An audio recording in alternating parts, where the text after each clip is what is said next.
Muy buenas tardes, gracias por la comprensión. Hoy tenemos previsto hacer el repaso o unas orientaciones sobre la prueba, sobre la evaluación, pero que son trasladables exactamente a la vida real, a su práctica, a su ejercicio profesional futuro. Vayamos revisando tema a tema, pero antes que nada quisiera comenzar, para que no se me vaya a olvidar a mí, dos aspectos que quisiera recordar. Uno, en cuanto a que el cuerpo extraño en la fosa nasal, un punto clave que nos puede orientar es la rinorrea unilateral. Cuando tenemos alergia, la rinorrea suele ser bilateral, cristalina y con un desencadenante habitualmente.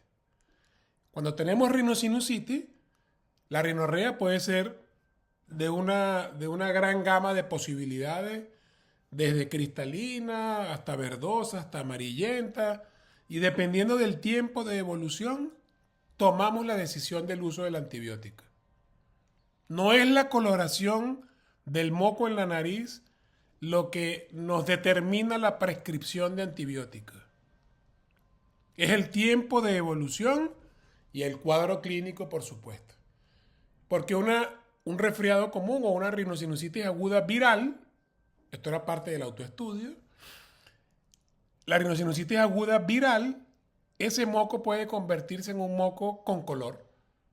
Puede adquirir una coloración y una densidad por colocarse más espeso incluso. Pero si estamos en la ventana donde todavía eso debe ser viral y el cuadro clínico se corresponde con una situación viral, a pesar de las características de ese moco, no está indicado el uso del antibiótico, sino el tratamiento sintomático. Y en ese mismo orden de ideas, la rinorrea de la alergia es bilateral y cristalina. La rinorrea de la rinosinusitis suele ser bilateral, pero puede ser unilateral si es un solo seno o un solo lado el que está afectado. Y la rinorrea típica o unilateral es la rinorrea de un cuerpo extraño. Y dentro de esto de cuerpo extraño podemos identificar los tumores también, benignos o malignos.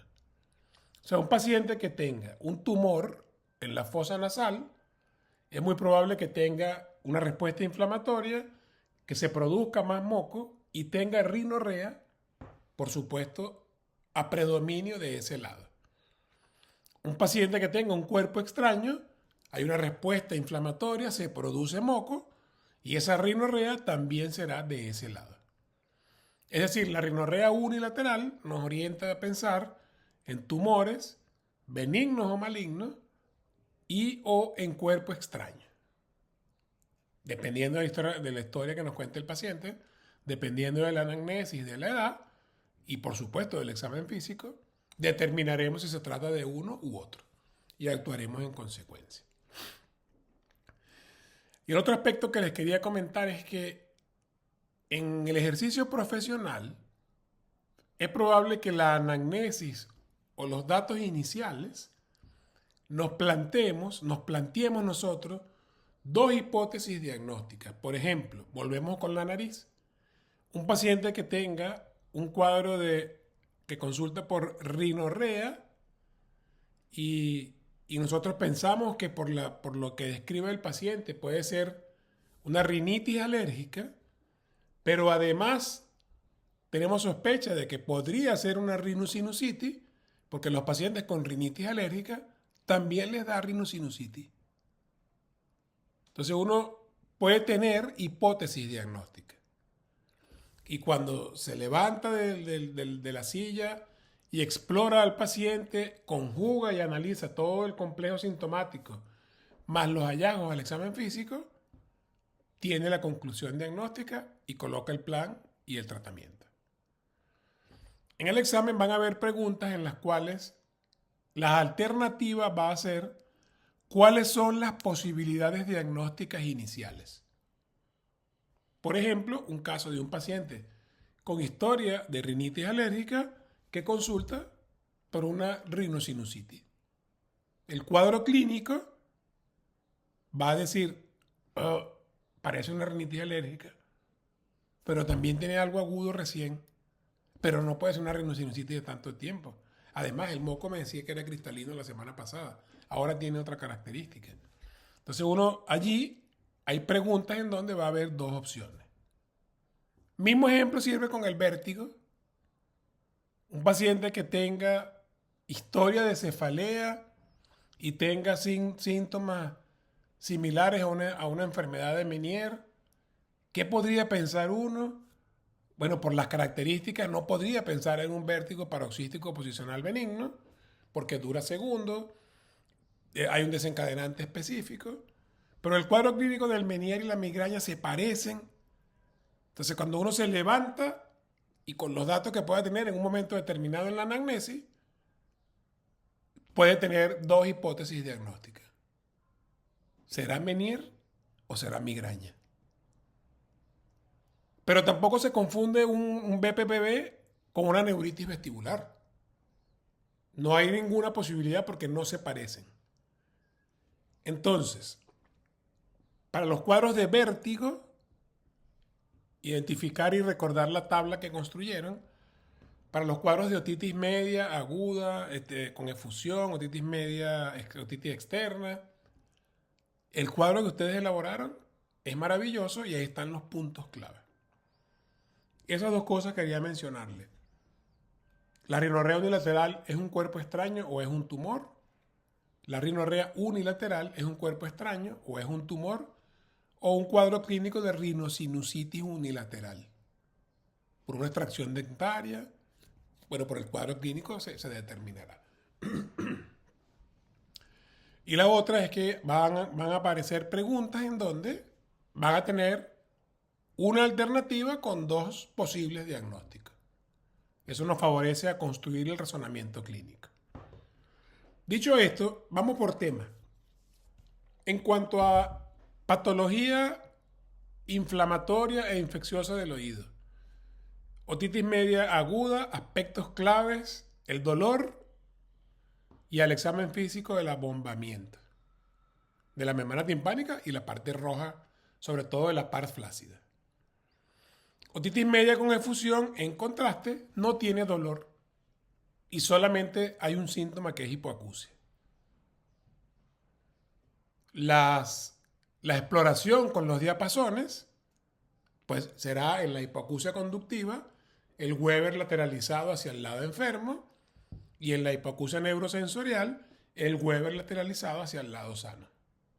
Como los episodios de otitis producen hipoacusia conductiva, los casos de otitis que aparezcan diapasones, si les aparece en la prueba o si les aparece en su vida diaria, porque tienen duda ante un hallazgo, si es otitis media con efusión o no es, y el diapasón es coherente y se lateraliza hacia el lado donde ustedes observan la posibilidad de la otitis media con efusión, el diapasón podría confirmarles su sospecha diagnóstica e indicar la timpanometría, que es el examen adecuado. La otitis externa se diferencia de la otitis media en los antecedentes. Los antecedentes son fundamentales, son puntos clave, y la inflamación del conducto auditivo externo. La otorrea puede ser de origen externo, pero puede ser de origen de una otitis media aguda que se perforó. Si se perforó y proviene del oído medio, quiere decir que tenía tal tensión que dolía mucho. Y cuando se perforó, se dio el dolor. Entonces la otorrea de la complicación perforación en otitis media aguda viene precedida de un dolor que cede a la para hacer la otorrea. Mientras que la otorrea o otitis externa coexiste el dolor y la otorrea. El manejo de la otitis media aguda, el germen involucrado es estreptococo, por lo tanto seguimos utilizando amoxicilina y seguiremos utilizando amoxicilina hasta que las pautas nos dicten que podemos utilizar o que deberíamos utilizar algún tratamiento con un mayor amplio de cobertura, mayor amplitud de cobertura. Pero amoxicilina es el tratamiento de elección para los estreptococos para patología de otitis media aguda. La otitis media con efusión no lleva antibiótico porque el líquido es estéril. La otitis externa hay que estar muy atento con las personas que tengan compromiso inmunológico, diabetes, algún compromiso inmunológico, HIV, alguna otra condición. Pues. Porque existe una condición que se llamaba patología o otitis externa maligna y que se llama osteomelitis de base de cráneo, que tenemos que estar atentos.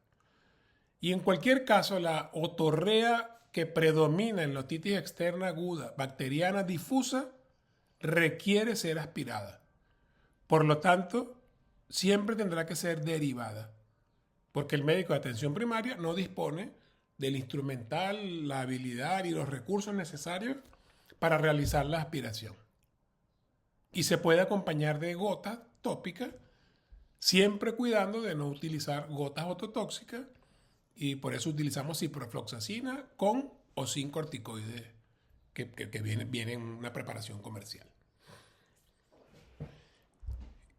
Las complicaciones de la otitis media aguda es cualquier aumento de volumen alrededor periauricular. Pensamos en otomastoiditis. Si se viene hacia adelante, es el ángulo de Chitelli, pues lo llamaríamos entonces un absceso de Chitelli, que es el nombre que se le da.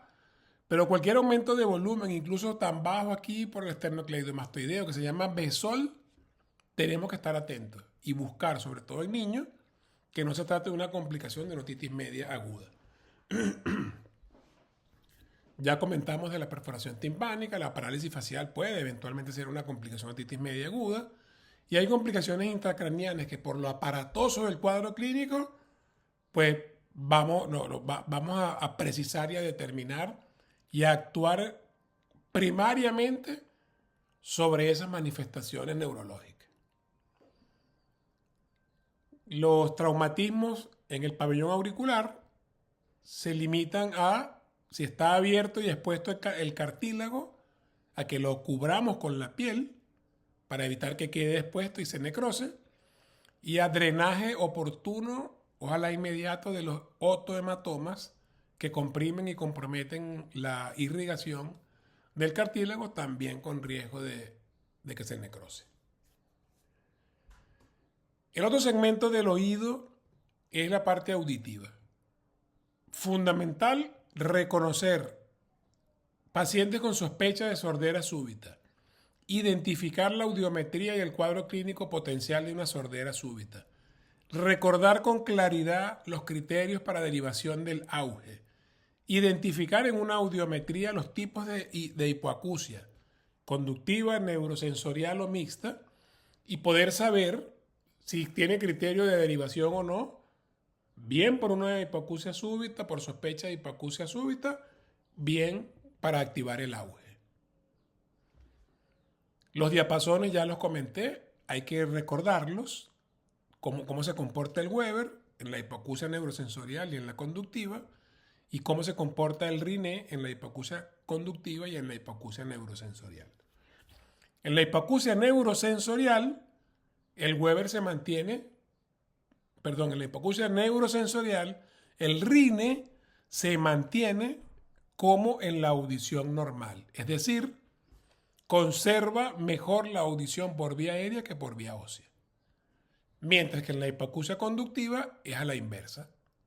Se reporta como negativo y el paciente en la hipoacusia conductiva presenta mejor por la vía ósea que por la vía aérea. Trastornos del equilibrio. Identificar las patologías con mayor prevalencia en atención primaria.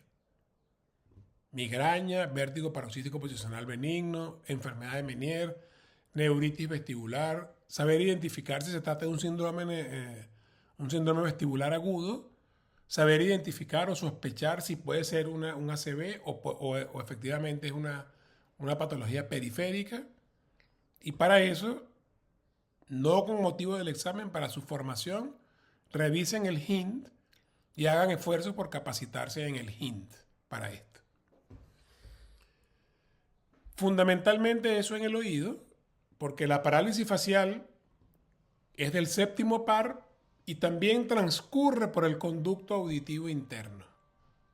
Como van juntas, hagamos mención y solamente hay que saber si se trata de una parálisis facial periférica o central y cuál es el plan en APS. Si detectamos una sospecha de una parálisis periférica, ¿cuál es el tratamiento y cuál va a ser la derivación? O si por el contrario pensamos que puede ser una parálisis facial central, ¿cuál sería la conducta y cuál sería la derivación? En general, eso es lo relacionado al oído y la audición, el equilibrio, y colamos allí la patología del séptimo par.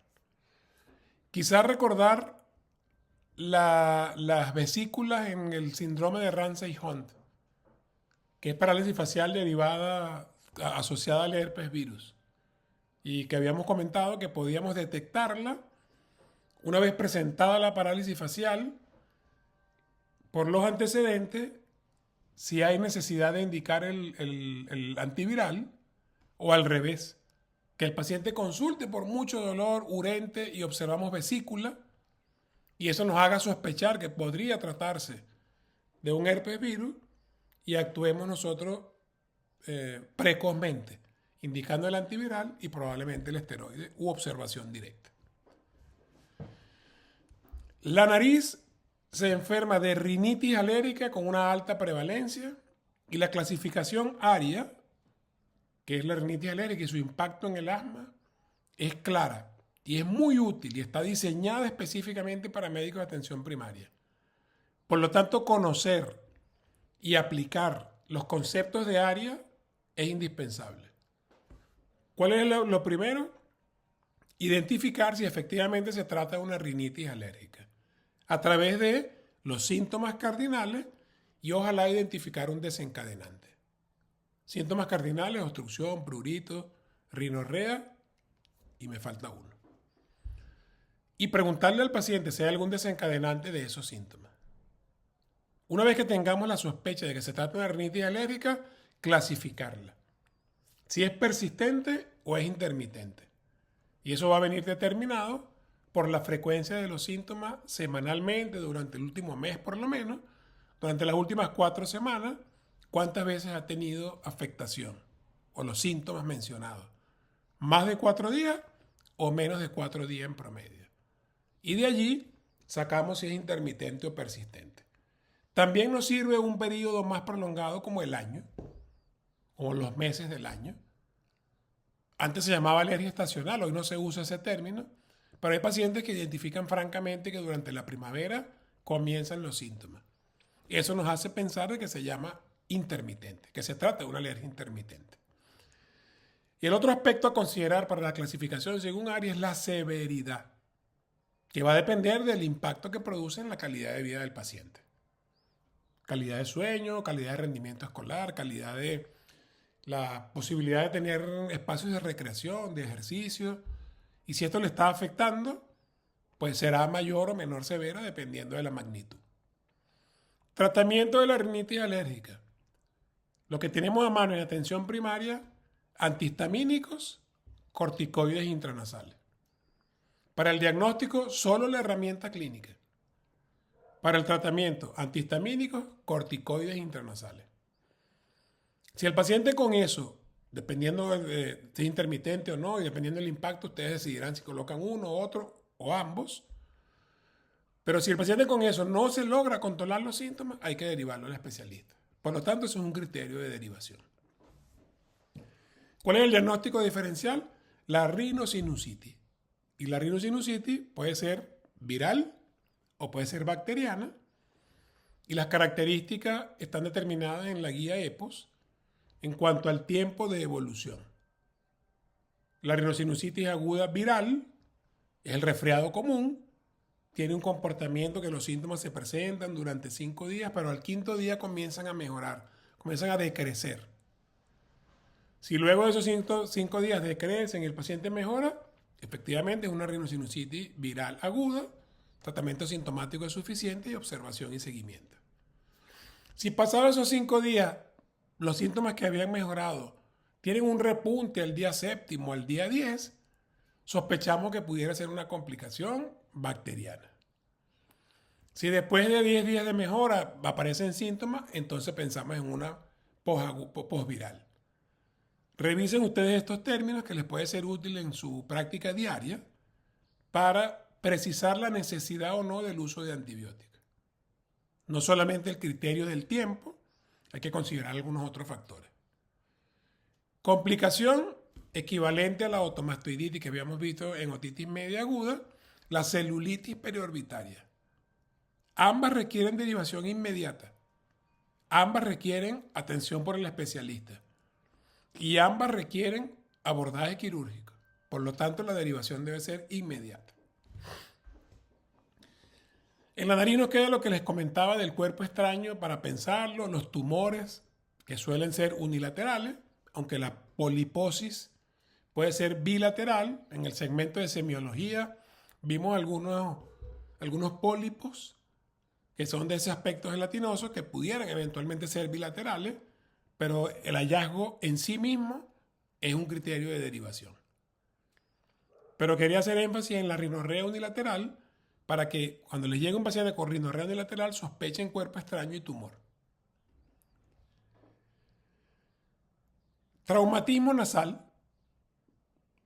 Si el traumatismo no produce lesiones deformantes de la nariz, es de manejo por médico de atención primaria. Si el traumatismo desplaza la pirámide nasal, requiere tratamiento por el especialista. Como sugerencia, no hace falta un rayos X para verificar si hay una fractura de huesos propios, porque eso se hace a través del tacto, si hay hundimiento o abombamiento del trazo de fractura. Y eso lo podemos observar y cuando es pequeño ese desplazamiento, lo podemos determinar al tacto. Si aún así hubiera duda, hay que solicitar una tomografía. Y si el traumatismo es de alto impacto, pues con más razón tenemos que solicitar a tomografía para poder evidenciar el daño interno potencial que pudiera haber habido. Solo a manera de información, el médico de atención primaria debe estar capacitado para hacer un taponamiento nasal anterior y póstero anterior. No hay en el examen nada de eso porque son aspectos prácticos. Lo que sí hay es, no hay nada de epistaxis, porque es práctico. Entonces, en la nariz, esto. Vamos con la faringe y comencemos con las adenoides, que sabemos que están presentes hasta la pubertad. Las adenoides tienen un desarrollo normal en todas las personas. Ya les comenté que Jesucristo, Bernardo Higgins, nuestros abuelos, todos han tenido adenoides.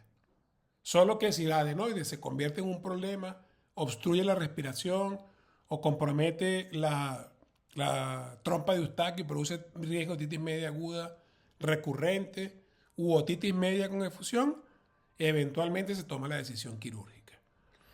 ¿Cómo hacemos en atención primaria? Manejo inicial, sí se puede solicitar la sospecha clínica, se puede solicitar rayos X de rinofaringe, lateral de cuello, rayos X de Kabum, cualquiera de esos nombres, y observar. Si el espacio de la rinofaringe está ocupado por más del 50% por ese tejido blando, que lo vamos a identificar como radio opaco, tiene criterio de derivación. O sea, si la luz de la rinofaringe está ocupada por más del 50%, tiene criterio de derivación. Si tiene menos del 50%, no tiene criterio de derivación y podemos manejarlo desde la atención primaria. La fases adenoidea nos sirve para identificar que ya hay consecuencias y que dependiendo de la edad vamos a tener que derivarlo al otorrino para que solucione y ver si se pueden limitar los daños, si eso está todavía la hipertrofia activa, o si ya el niño pasó la edad de la hipertrofia, pues ya nos toca tratar la secuela. Pero en cualquier caso, tendríamos que derivarlo. La presencia de una fase adenoidea tiene un criterio de derivación en sí misma para tratar o la causa que la esté produciendo si aún persiste, o para tratar las consecuencias. La mordida abierta, bueno, todas las consecuencias que eso trae. Las adenoides están en la rinofaringe, por lo tanto es patología faríngea, pero está asociada con la parte nasal. Aspecto clave en faringe, diagnóstico de amigdalitis bacteriana viral, criterios de Centor, tratamiento de elección antibiótico, que si bien la penicilina es una alternativa, para pacientes ambulatorios sigue siendo la amoxicilina el tratamiento de elección. Y muy atento al diagnóstico de absceso flegmón. ¿Qué tenemos que hacer nosotros como médico de atención primaria? Observarlo, sospecharlo. El trismo y el abombamiento del pilar y el desplazamiento de la úvula hacia el lado contralateral son datos clave para identificarlo. Las adenopatías cervicales, presentes o no, no son muy útiles para el absceso y el flegmón, sí para aplicar los criterios de Centor en el caso de que corresponda. Siguiendo en la faringe, el SAOS, que no es propiamente de la faringe, el objetivo de la atención primaria es la sospecha. Por lo tanto, saber reconocer, identificar los factores de riesgo de SAOS es fundamental. Ojalá diseñar una campaña de prevención, de advertencia en la comunidad donde ustedes se inserten, para que las personas que estén allí bajo su cargo tengan la sensibilidad de acudir al médico a hacer el diagnóstico de SAOS. Si es poligrafía, polisomnografía, si es CIPAG o es cirugía, es competencia del médico especialista, no tiene el médico de atención primaria inherencia en ese tipo de decisiones. Y la disfonía, las cuerdas vocales no son visibles, pero eso no quiere decir que no sepamos cómo tratarla, porque el hígado tampoco es visible y sabemos tratar las hepatitis.